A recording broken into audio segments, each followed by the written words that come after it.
Hey, what's going on, guys? AJ Tucker here with AJ Self Defense, and today's video is about police impersonators. What do you do if someone is impersonating the police, and how do you know? The thing is, you don't. I mean, there could be obvious signs, and one of my friends, she just sent me a story that happened about 5 miles away from my house. Now, this story happened last year in June, so what I decided to do was go on the internet and look up the latest story I could find. And the latest story was from February the 9th. So right now it's the 11th, so that was 2 days ago. So I don't know what the story is. I just wanted to read it. I don't know if the person escaped or if the person was actually assaulted, but that's basically what they'll do. They'll pull you over, impersonate a cop, and then they tell you get in the car, they isolate you, and then they may sexually assault you. So I'm gonna go ahead and just read the story. Police impersonator pulls over woman in Fairless Hills. A 45-year-old woman. Let me scroll down real quick. Police in Falls Township. Where is that? Oh, okay, Pennsylvania. Police in Falls Township are searching for a man they say impersonated a police officer and pulled over a woman in Fairless Hills. The incident happened at about 10:40 a.m. So it wasn't even nighttime. It wasn't even like late at night, anything. It was 10:40 in the morning, folks, on Tuesday on Lincoln Highway, on the highway. Police say a 45-year-old woman was pulled over by a man in an older model, black, dark and blue, Ford Crown Victoria vehicle often used by police departments. The vehicle had one red light, one blue light inside the dash. Police say the woman was pulled over and directed into the parking lot of Honey Baked Ham at 636 Lincoln Highway. There, the man acted like he was conducting a traffic stop, getting the woman's identification. According to Falls Township Police, the woman began to suspect the man was not actually a police officer.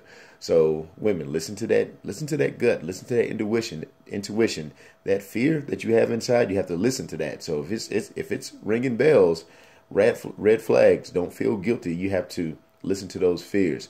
The woman then contacted Falls Police, who confirmed the man was not connected with legitimate law enforcement. The man is described as a white male in his 30s or early 40s with a dirty appearance. He had facial hair, blah, blah, blah. And then they're just talking about, the numbers of call if you see this guy. They were informing the public that they do, on occasion, use unmarked patrol vehicles for traffic enforcement, including two black Crown Victoria sedans. Anyone who is stopped by an unmarked patrol vehicle can call 911 on their cell phone to speak directly to dispatchers and determine if the officer is legitimate. It is recommended that they stop in a well-lit, populated area. They may also ask for a marked unit to respond to the scene if they question whether a stop is legitimate. So that's the thing, folks. If you get pulled over, make sure you go to a populated area. Never let yourself be isolated. I mean, that's one of the things that we teach in self-defense anyway. So try to get from an isolated area to a heavily populated area. And they're saying on this that, hey, if it's an unmarked vehicle, you should be suspicious. Be suspicious about any vehicle. You know, if you get pulled over, a police officer will approach you in a professional way. And if they're not approaching you in a professional way, or if they're telling you to get out the car for no reason, and it doesn't seem like a routine traffic stop, then you have cause for suspicion. And so make sure you can drive in a grocery store. If you're isolated, hey, if you're isolated and there's like 2 miles you got to drive, man, I mean, they might get mad at you, but shoot, just drive. And if it's an actual legit police officer, they'll understand. You know, you can say, hey, I'm so sorry that I did that, but I just didn't want to be isolated. Nothing against you, but that's just something that I do. I don't let myself be isolated. So, and there's a couple other things. I'm gonna circle back to this one, but this was just brought to my attention like 10 minutes ago. But I really wanted to post a video because the thing is, you never know if it may happen. It rarely happens, but if you go online and look it up, it happens a lot in each, like overall, but in each city it rarely happens. And I mean, people do this kind of stuff. People impersonate police officers to have to have a little bit more authority, and they abuse that authority. So like I said, rule number one, when you get pulled over, just go to a spot that's heavily populated. That's the main thing.